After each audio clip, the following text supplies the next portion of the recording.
Hi, and welcome to the Practice of the Week with Taki'h.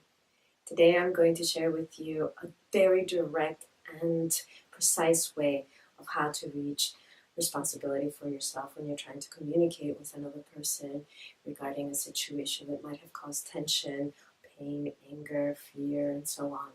Anytime where you feel charged and you really want to be able to speak in I, which everybody talks about whenever you are wanting to go into deeper intimacy, into vulnerability, into taking responsibility, all these things I've commented about in other videos, that you should speak in I, not you, because the you is blaming, it's judging, it's putting it on the other person, and so forth. Yes. And the truth remains that many times, even when we do manage to speak in I, we still feel the charge. It's actually the blaming, the you, etc., masked in very eloquent or very clever wording, which is avoiding the word you, but still has that intention, that meaning. So how to get past that and really come into I? So here's the tip that I have for you, the practice. And this is given to me by my teacher Taki'h in India when I found myself in a deep crisis and I couldn't get out of it. I couldn't get unstuck, and I just kept looking out on the you and blaming and so forth. And I couldn't reach I. Couldn't reach myself.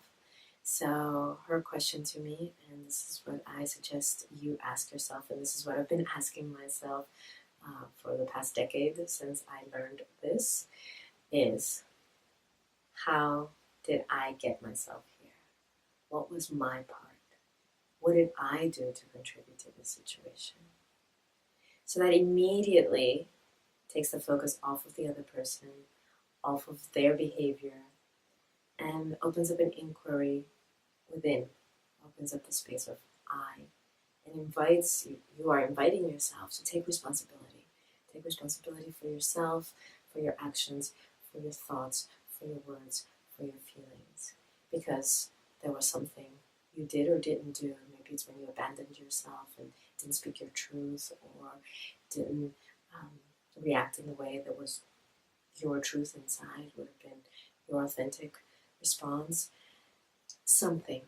Or something much more concrete, where you actually took steps and contributed to the outcome, where now you are feeling perhaps in a victim position, wronged, angry, in pain, fear, disconnected, separate.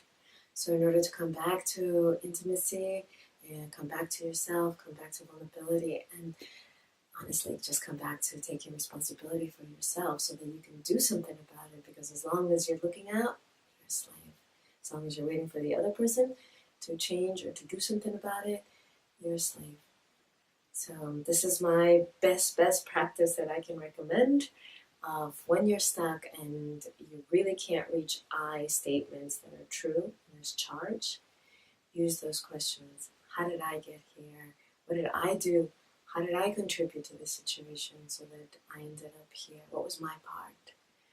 And you ask yourself those, and you automatically will get a shift in the situation and a freedom, a sense of freedom that comes with that truth. So I wish you all the best with this practice. I'd love to hear about it. And thank you for joining me today.